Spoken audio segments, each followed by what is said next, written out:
नाज़रीन अस्सलाम वालेकुम। सियासत टीवी में आप सबका इस्तकबाल है। मैं हूं वाजिद खान और आप देख रहे हैं कौमी खबरनामा। सबसे पहले देखते हैं सुर्खियां। राहुल गांधी ने मणिपुर में तशद्दुद से मुतासरा अफराद से की मुलाकात, राहती कैंपों का दौरा किया, तशद्दुद के मुकम्मल खात्मे के लिए जामे इक़दामात पर दिया जोर।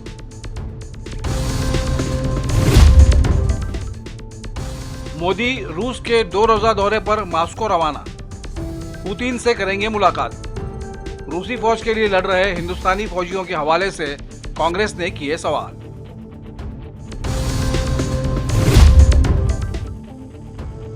चीन की मुसलसल दरअंदाजी पर कांग्रेस की तशवीश, कहा 4000 मुरब्बा किलोमीटर पर चीन ने कब्जा किया और बंकर बनाए। मोदी हुकूमत की खामोशी पर उठाए सवाल।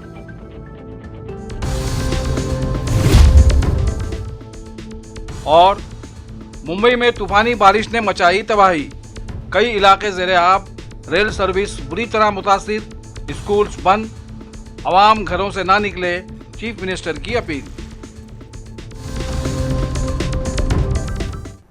सुर्खियां आपने मुलाहिजा की और अब पेश है खबरों की तफसील। कांग्रेस रुकन पार्लियामेंट और लोकसभा में अपोजिशन लीडर राहुल गांधी ने आज मणिपुर में तशद्दुद से मुतासरीन से मुलाकात करके उनकी खैरियत दरियाफ्त की और मौजूदा हालात व मसाइल पर बातचीत की। राहुल गांधी आज इम्फाल एयरपोर्ट पहुंचे तो उनका कांग्रेस लीडरों ने और कारकुनों ने जोरदार इस्तकबाल किया। यहां से उन्होंने राहती कैंपों का रुख किया। उसके बाद शाम तकरीबन 5:30 बजे राहुल गांधी मणिपुर की गवर्नर अनुसुईया उइके से भी मुलाकात की और तशद्दुद के खात्मे के लिए जामे इक़दामात पर जोर दिया। वज़ीर-ए-आज़म नरेंद्र मोदी मॉस्को के सफर पर रवाना हो चुके हैं और वहां कुछ अहम मुआहदों पर गुफ्तगू होनी बाकी है। इस दरमियान कांग्रेस ने पीएम मोदी के मॉस्को दौरे से ऐन कबल कुछ सवालात उनके सामने रख दिए हैं। पीएम मोदी से सबसे अहम सवाल ये पूछा गया है कि क्या वो जंग वाले इलाके में रूसी फौज के लिए लड़ रहे हिंदुस्तानी शहरियों की बहिफाजत वापसी यकीनी बनाएंगे। कांग्रेस जनरल सेक्रेटरी जयराम रमेश ने एक्स हैंडल पर एक पोस्ट किया है जिसमें पीएम मोदी के मॉस्को दौरे पर कुछ बातें लोगों के सामने रखी हैं। उन्होंने अपने पोस्ट में लिखा है कि रूस जा रहे 1/3 वज़ीर-ए-आज़म से हमारे 3 सवाल और उनके जवाब मोदी को देने होंगे। पुतिन और नॉन बायोलॉजिकल प्रधानमंत्री के बीच में 10 साल में सिर्फ 11 बार मुलाकात हुई है। क्या कुछ वातावरण ठंडा हुआ है पुतिन और मोदी के बीच में? ये भयंकर व्यापार असंतुलन है, व्यापार घाटा है। इसको हम संभाल नहीं पाएंगे। 50 युवा भारत के रूस के सेना में भर्ती हुए हैं, यानी कि यहां भी अग्निवीर वहां भी अग्निवीर। 2 लोगों की मौत हुई है, 2 युवाओं की मौत हुई है। पापा जो यूक्रेन के वॉर रुकाए थे, दावा किया था कि उन्होंने यूक्रेन में युद्ध रोका था, वो वापस मॉस्को जा रहे हैं। देखिए, हमने आज उनसे 3 सवाल पूछे। एक सवाल तो ये पूछा है कि देखिए, मनमोहन सिंह जी और पुतिन और जो वहां के प्रधानमंत्री हैं दिमित्री मेदवेदेव, उनके बीच में उनके 10 साल के कार्यकाल में 16 बार उन दोनों के बीच में मुलाकात हुई और पुतिन और नॉन बायोलॉजिकल प्रधानमंत्री के बीच में 10 साल में सिर्फ 11 बार मुलाकात हुई है। क्या कुछ वातावरण ठंडा हुआ है पुतिन और मोदी के बीच में? पहला सवाल। दूसरा सवाल यह है, महत्वपूर्ण सवाल, भारत का निर्यात जो है $3 अरब है, बस मुश्किल से $3.5 अरब है, पर आयात जो है $46 अरब है। यह भयंकर व्यापार असंतुलन है, व्यापार घाटा है। इसको हम संभाल नहीं पाएंगे। यानी कि हमारे उद्योग, हमारे व्यापारियों पर नुकसान हो रहा है इतने बड़े व्यापार घाटे से। तो क्या हमारे नॉन बायोलॉजिकल प्रधानमंत्री की क्या रणनीति है? क्या वो रूस के राष्ट्रपति से इसके बारे में बातचीत करेंगे? और तीसरा सवाल, महत्वपूर्ण सवाल, 50 युवा भारत के रूस के सेना में भर्ती हुए हैं, यानी कि यहां भी अग्निवीर वहां भी अग्निवीर। 2 लोगों की मौत हुई है, 2 युवाओं की मौत हुई है युद्ध में।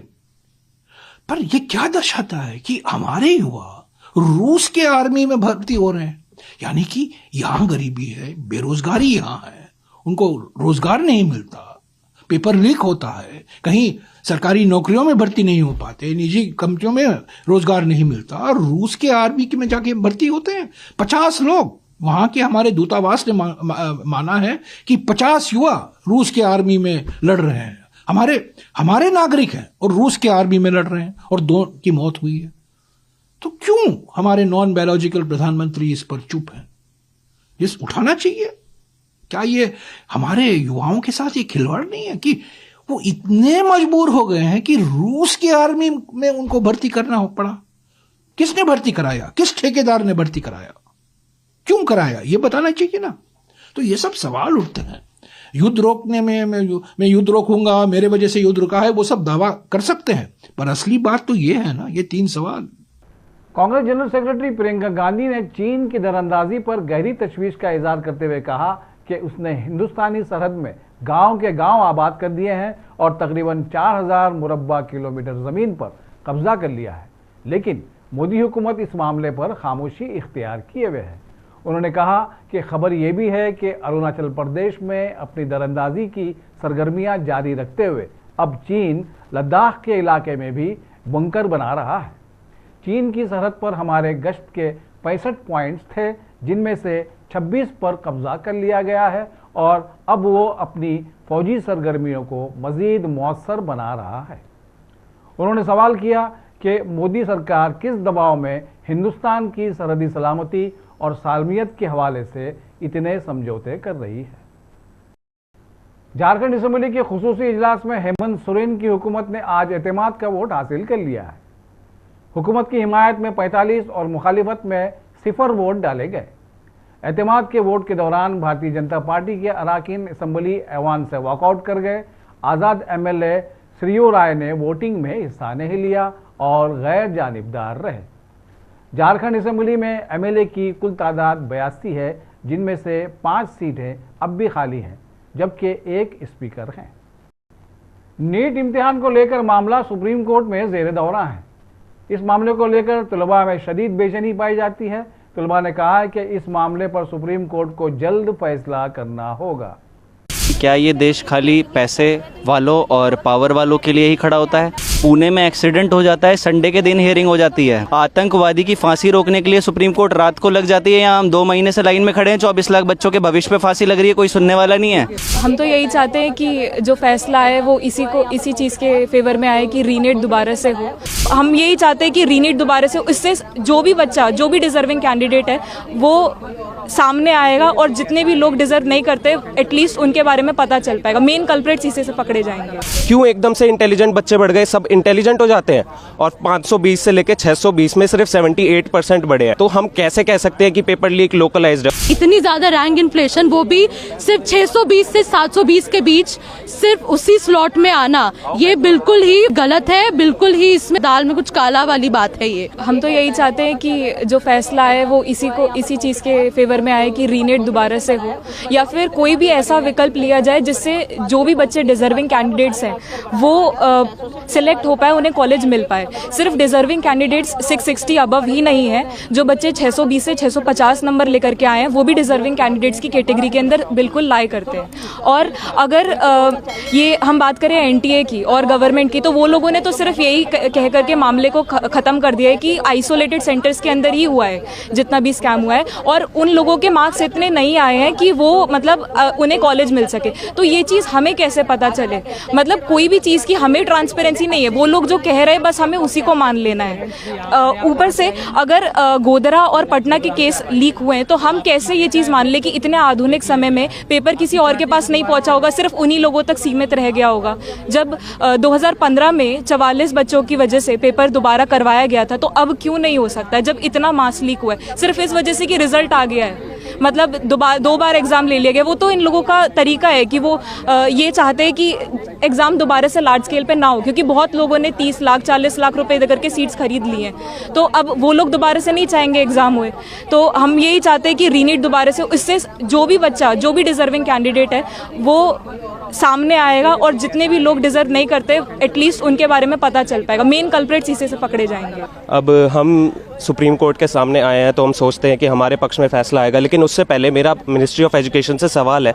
जैसे आप बोल रहे हो कि पेपर लीक लोकलाइज्ड है, अब एकदम से जैसे आप देखो 2021 से 22 में 665 से 720 लाने वाले बच्चे 11% बढ़ते हैं, 22 से 23 में बढ़ते हैं 21%, और इस साल बढ़े हैं 400%। क्यों एकदम से इंटेलिजेंट बच्चे बढ़ गए? सब इंटेलिजेंट हो जाते हैं, और 520 से लेके 620 में सिर्फ 78% बढ़े हैं। तो हम कैसे कह सकते हैं कि पेपर लीक लोकलाइज्ड है? और फिर आप एक वर्ड यूज़ करते हो एलिजिड। जब सारे प्रूव्स हैं, फॉरेंसिक रिपोर्ट्स हैं, तो आप कैसे कह सकते हो कि अभी तक ये पूरी तरह से प्रूव नहीं हुआ है?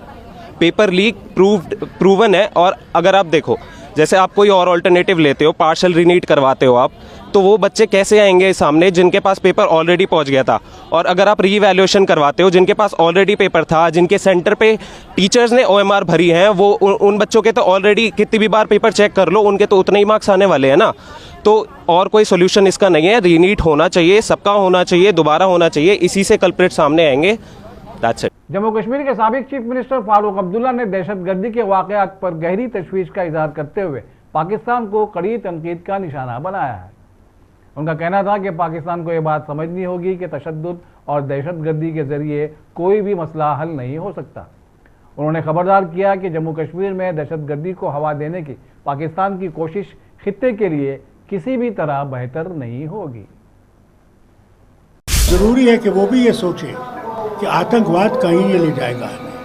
आतंकवाद को ख़त्म करना बहुत ज़रूरी है, और मुस्लिम मुल्क को भी ये समझना चाहिए। अगर दोस्ती में रहेगा, जैसे वाजपेयी जी ने कहा, तो दोनों तरक्की करेंगे। कि प्रभु करे, ऊपर वाला करे कि हम लोग दोस्ती में, भाईचारे में आगे चले। जहाँ तक पड़ोसी मुल्क का सवाल है, पड़ोसी मुस्लिम मुल्क को भी ये समझना चाहिए। अगर दोस्ती में रहेगा, जैसे वाजपेयी जी ने कहा, तो दोनों तरक्की करेंगे। दुश्मनी में रहेगा तो तरक्की कमज़ोर हो जाएगी। उनकी कमज़ोरी है ही। आज देखिए उनकी हालत क्या है। इसलिए ज़रूरी है कि वो भी ये सोचे कि आतंकवाद कहीं नहीं ले जाएगा। आतंकवाद को ख़त्म करना बहुत ज़रूरी है।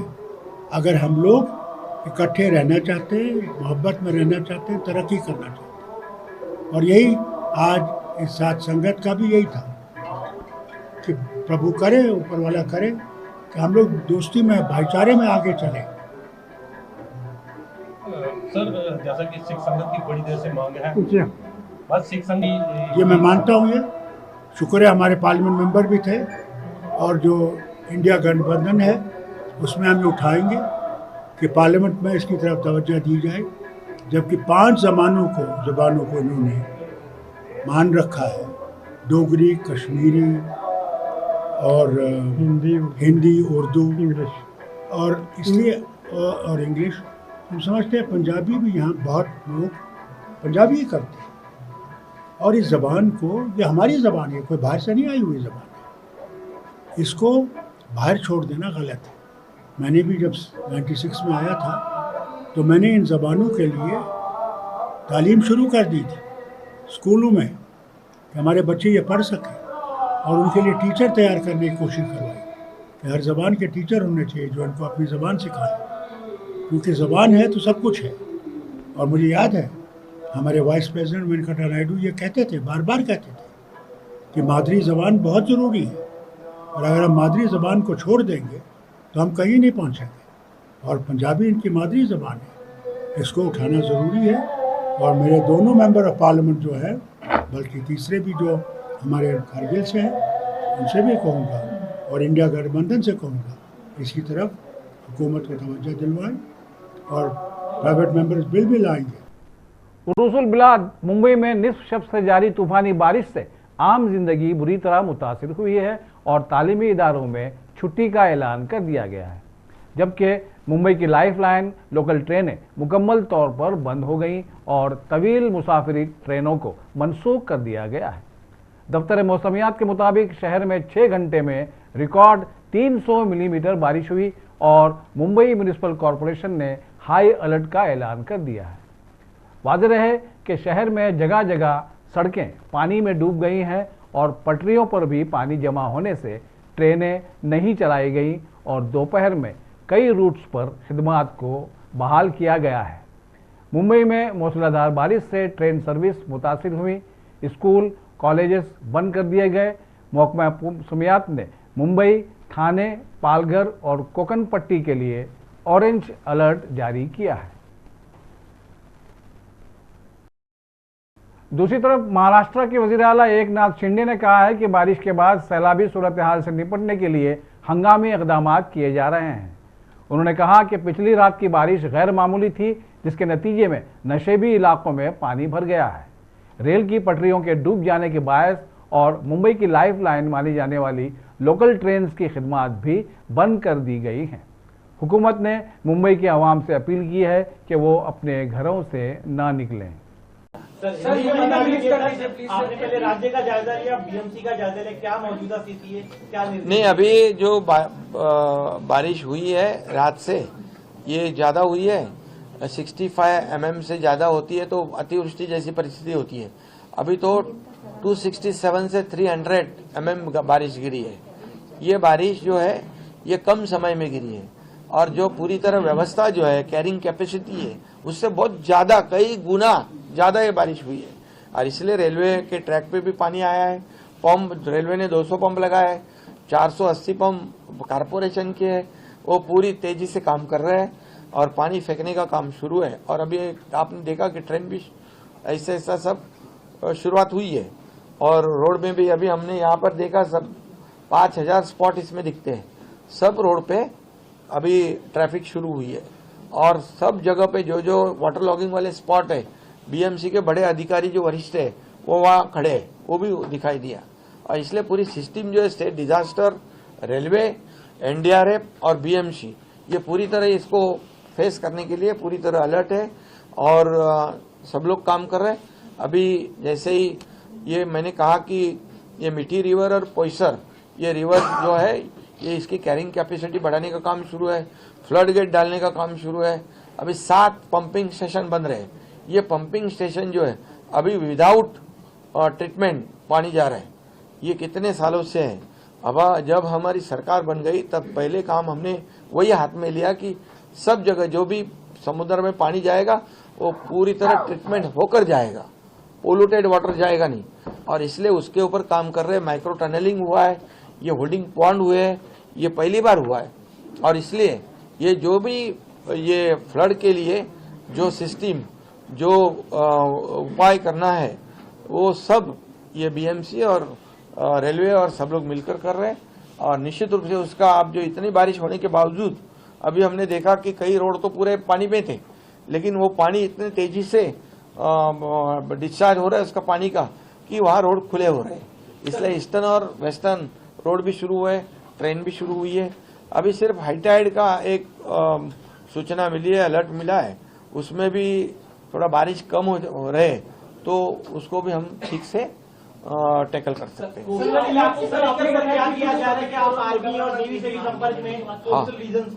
हाँ, बिल्कुल। कोस्टल रीजन के जितने डिस्ट्रिक्ट थे हमारे, रायगढ़, रत्नागिरी और सिंधुदुर्ग, ये इसमें और पालघर में भी वो ऑरेंज अलर्ट है और एनडीआरएफ की टीम पहुंची है। अगर जरूरत पड़े तो आर्मी, नेवी, एयरफोर्स उसको भी इतला किया है, उनको भी सूचना दी हुई है। वो भी हमारी मदद के लिए हमेशा तैनात है। और आखिर में सुर्खियों पर एक और नजर। राहुल गांधी ने मणिपुर में तशद्दुद से मुतासरा अफराद से की मुलाकात, राहती कैंपों का दौरा किया, तशद्दुद के मुकम्मल खात्मे के लिए जामे इक़दामात पर दिया जोर।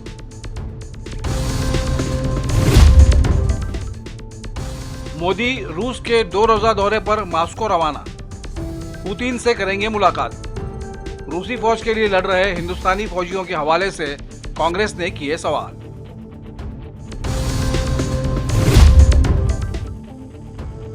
चीन की मुसलसल दरअंदाजी पर कांग्रेस की तशवीश, कहा 4000 मुरब्बा किलोमीटर पर चीन ने कब्जा किया और बंकर बनाए। मोदी हुकूमत की खामोशी पर उठाए सवाल।